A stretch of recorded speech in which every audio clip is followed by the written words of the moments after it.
Hello and welcome. This is the Zen community of Oregon, making the teachings of the Buddha Dharma accessible to support your practice. New episodes air every week.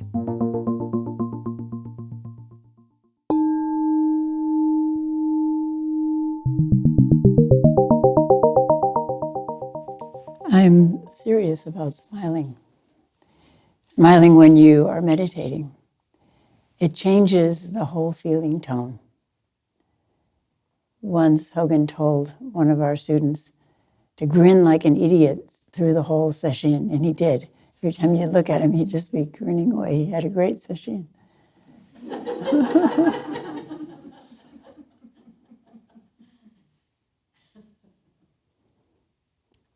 So we've been looking at various aspects of Jizo Bodhisattva. Jizo has vowed not to enter nirvana until all the hells are emptied out. And we call that the vow without a wristwatch, without a quota for the day, or the month, or the year.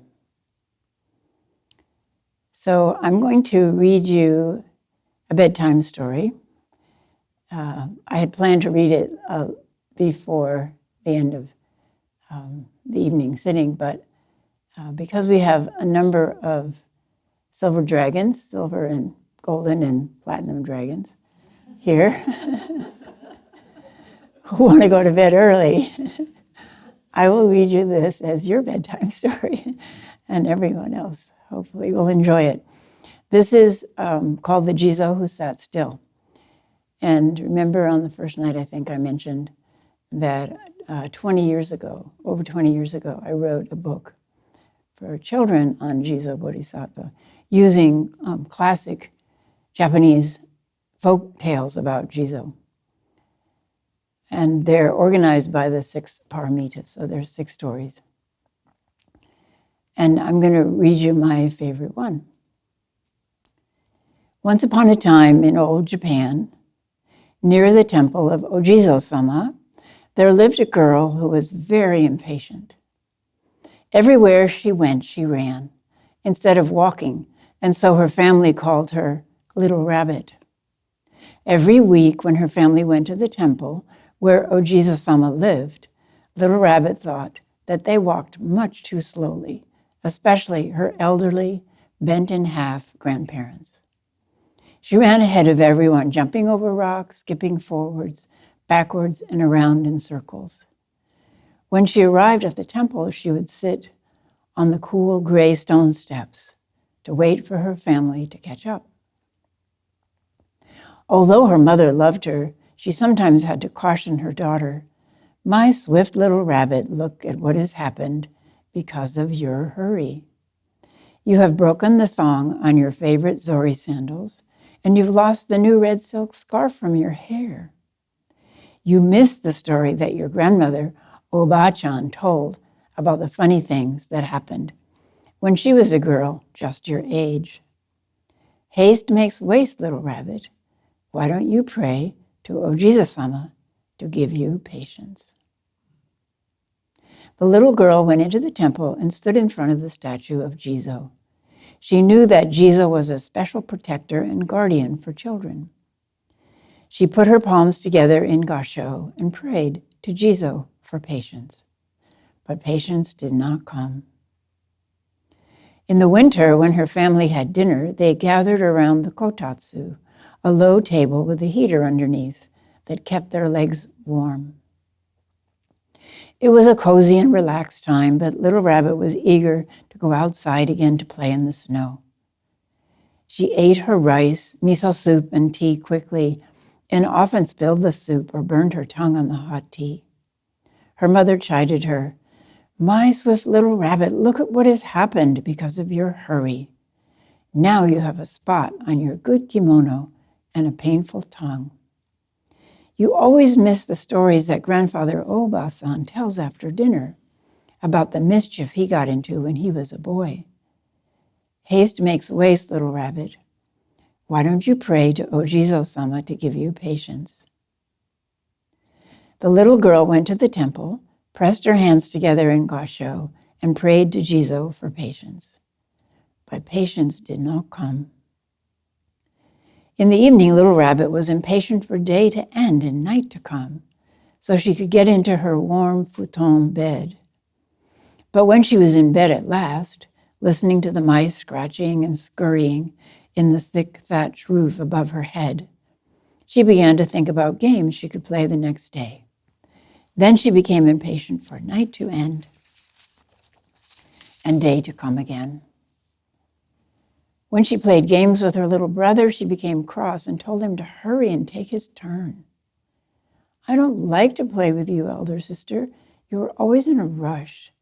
Why don't you pray to Jizo-sama to give you patience?" he said. Little Rabbit felt sad that her brother did not want to play with her.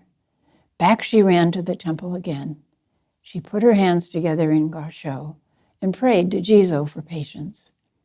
But patience did not come. The 24th day of the 7th lunar month was a special day at the temple. It was the festival for Jizo, called Jizobon. The temple was decorated with large red and white lanterns. Each family bought a lantern, painted their names on it in black ink, put a candle inside, and hung it outside the temple. Little Rabbit loved to see the lanterns glowing softly in the night. She asked her father if she could help prepare their lantern. He told her that if she were careful, she could make the black ink that he would use to paint their name.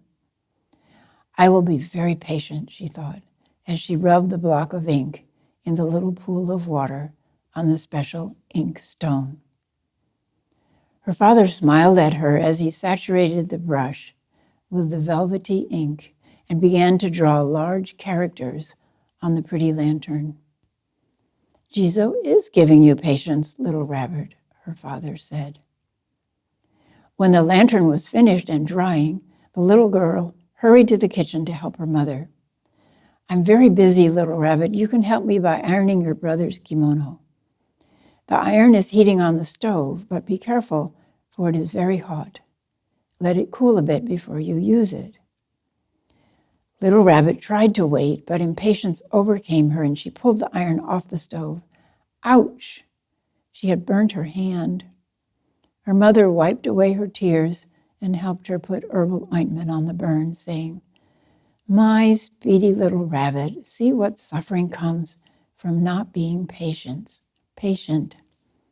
Why don't you?"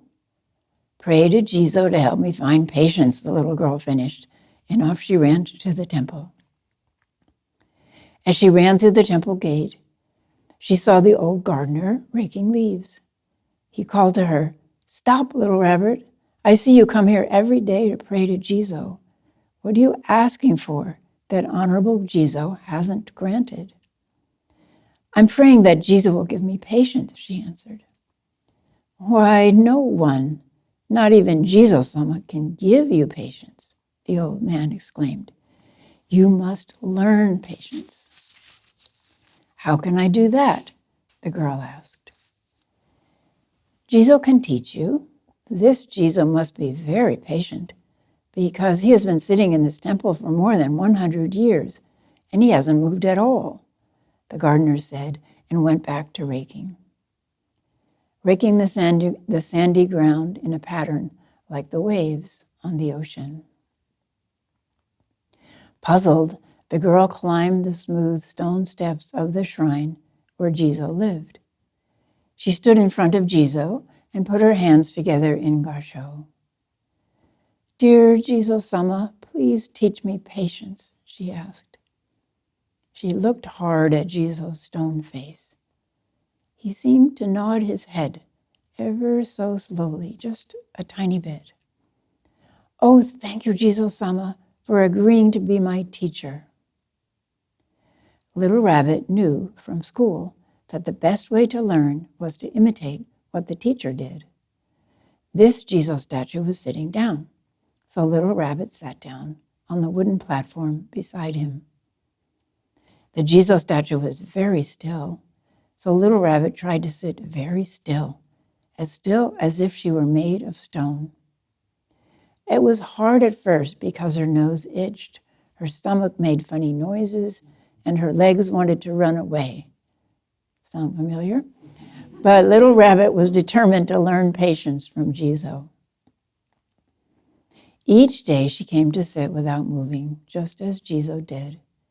She tried to watch everything with the calm, steady eyes of Jizo, to hear everything with Jizo's open ears, and to feel everything with his quiet body. During the hot summer days, Little Rabbit and the patient Jizo watched the sunbeams move slowly across the floor. They listened to the crows call and the cicadas' whirring song. In the fall, they felt the cool breeze touch their cheeks and watched as maple leaves turned from green to orange and red, and finally fell and drifted to the ground. As the days grew shorter, they sat in the dark and listened to the rain as it splashed down the chains that hung from the temple eaves. In the winter, they saw snowflakes tumbling down from the pale sky and heard the subtle whispering of their soft falling. In the spring, they watched as cherry blossoms opened slowly in the warming sun. When the priest chanted, they watched the incense smoke slowly climb to curl and swirl under the roof beams. When Little Rabbit sat very still, she discovered many wonderful things that she had missed when she was in such a hurry. She heard the squeaking sound of bamboo growing on a summer night. That actually happens. I've heard it. She saw a baby rabbit who was unafraid because it thought she was a statue as it crept out of the forest to nibble on tender new grass. She peeled a tangerine very slowly and offered half to Jizo. She saw tiny oil drops spray from the peel and tasted the sweet and sour of each segment. As she learned patience in the temple, she became more patient at home. She rarely broke things or burned herself anymore. She enjoyed playing games with her slowpoke brother and sitting at her grandmother's knee to hear stories of old Japan. Her grandmother was pleased and said, "Old age comes soon enough by itself. I am happy to see that you are learning to enjoy every moment of your life. You have learned that patience lives within you. No one outside of you can give it to you. You are growing it from the stillness that has always been inside of you." Her mother said, "Little Rabbit, I am proud of you. You have studied hard and discovered many things as you learned patience. Your patience is a gift to our whole family, but your speed is also a gift. Just now I need your swift legs to run to the store and bring me some tea in time for dinner." Little Rabbit disappeared in a flash, returning with tea just as her mother was calling everyone to come and eat. Her little brother asked if he could go to the temple and sit with Jizo too.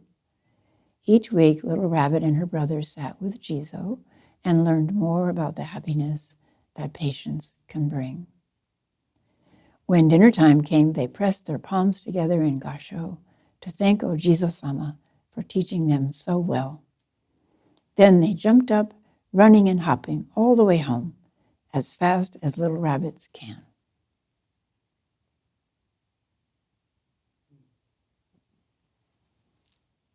So I'm not sure if people read bedtime stories to children anymore, but I know some parents do. And this made me recall when Hogan and I went down to Ashland to visit with our son there and our grandson. Our grandson was about 3. And we came in fairly late at night, and the grandson, Vajra, was already asleep. And so next morning we're sleeping, Hogan and I are sleeping upstairs in a kind of attic room under the eaves.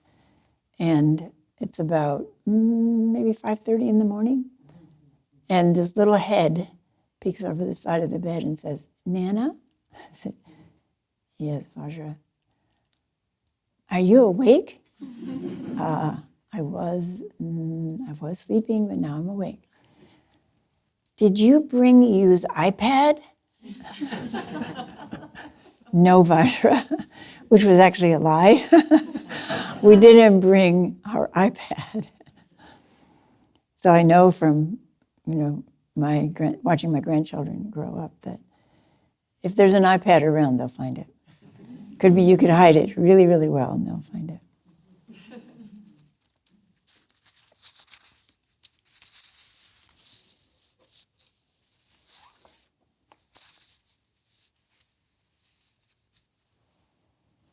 So this is one of the 6 stories about Jizo Bodhisattva. It's my favorite because patience is my most important lesson in this lifetime. Maybe each of us has one major lesson in a lifetime. I don't know, but I think mine has been patience. What do you think yours might be? I was talking to that same grandson a couple years ago when he was 13, and he was impatient. I think we were going to go out and go to a restaurant and have pizza or something. And he was impatient. And I told him that I used to be very impatient, and then I had watched my mind, and I noticed impatience arising. So I decided to investigate impatience. And I realized that it's the desire to move on to the next thing. So if you're sitting before lunch in the zendo, you might become impatient for the bell to ring to end the period. Has that ever happened to you? You want to move on to the next thing in life, to lunch. Then during oryoki, you might become impatient with people who eat more slowly than you do. The mind says, too slowly, right? T-O-O. These are all things to examine. Why do you become impatient with people who eat more slowly than you do? Because you want to move on to lunch wash-up? And you want to get that over so you can lie down and take a short nap? And you want to get that over so you can go look at the flowers in the garden before the next sitting period starts? I told my grandson that what I had realized in pondering this chain of, let's get this over because I'm in a hurry to get on to the next thing. I looked at what is at the end of that. What am I in a hurry to get to? So, maybe I was in a hurry to be 16 so I could drive. And, relating it to him, maybe you're in a hurry to be 16 so you can drive, which he was. And then maybe you're going to be in a hurry to graduate so you can go to college. And then you're in a hurry to graduate from college and get a job and find my soulmate and get married. But where does this end? I said, I looked at it and I just kept moving forward and forward through life, being in a hurry. Where does it end? Oh, I'm in a hurry to die. Do I really want to rush towards death? And my grandson looked very thoughtful and he said, wow, Nana, that's deep.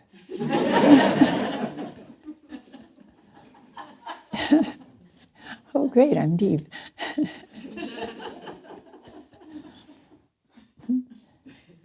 When we were young and smitten by Zen practice, when the 3 main Japanese teachers came, Soto Zen teachers came to the U.S., so Maizumi Roshi and Suzuki Roshi in San Francisco Zen Center and Katagiri Roshi in Minnesota. All of us young people joining in, jumping in. I say we jumped in feet first without looking to see if there was water in the swimming pool.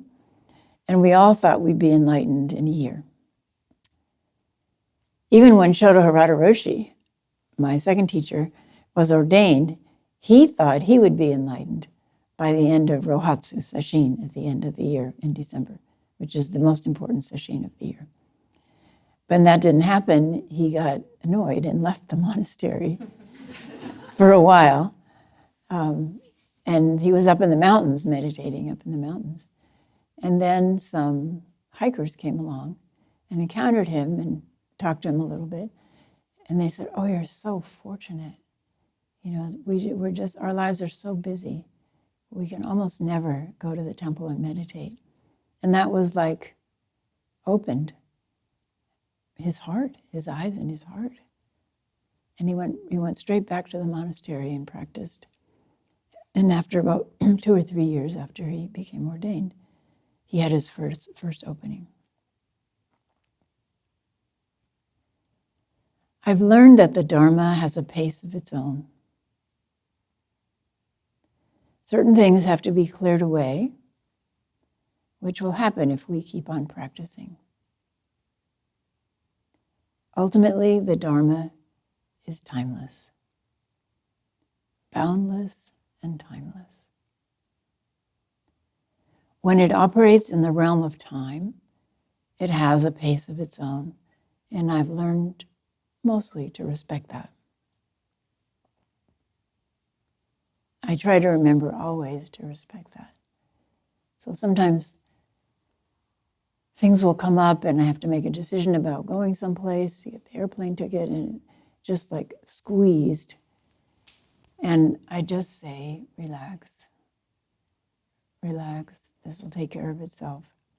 And it always does. Something happens, someone has to cancel something, or someone will take me there. And it's amazing how if I get out of the way, the flow of Dharma takes care of things. The Dharma is timeless. This afternoon I saw many of you entering the realm of the timeless as you worked on your Jizo altars.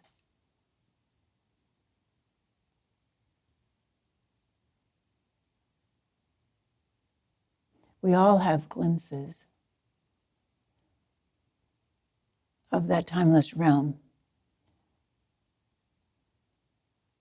So I think often it happens here when people sit outside and watch the sunset. Or maybe on a really starry night, if you're in a place where you can see the Milky Way, you look up and this happened to me when I was about 14. And suddenly the universe just opens up and you realize you're this tiny speck that's going to exist for 1 millisecond in this whole universe.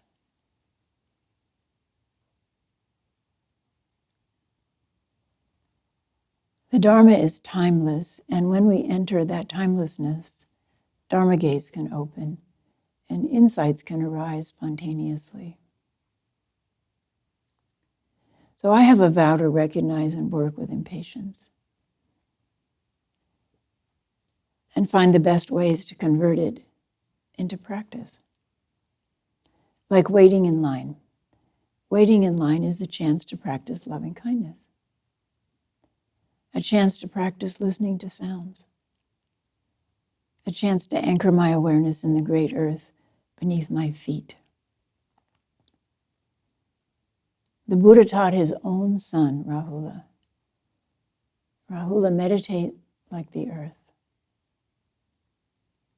So we can just stop, let our awareness drain into our feet, become aware of our feet, become aware of the huge earth beneath our feet. And the Buddha said, the earth absorbs everything that is cast upon it: water, urine, pus, blood, sweet tea, is absorbed without complaint and put to use. A chance to be truly present, that's what Sesshin offers us. A chance to be truly present, if only for short times. And then those short times become longer times. A chance to enter the realm of the timeless. And once we learn to enter the realm of the timeless, then it's accessible anytime. So then our life becomes not just timed, but timeless, simultaneously. And we can move between those realms as needed. But the baseline the ever-flowing deep river of Prajnaparamita is timeless. So please sit, continue to sit earnestly during this session.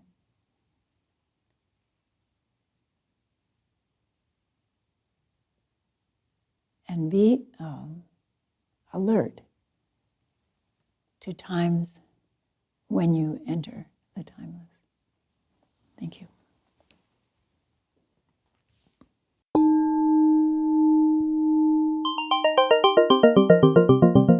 Thank you for listening to the Zen Community of Oregon podcast, and thank you for your practice. New episodes air every week.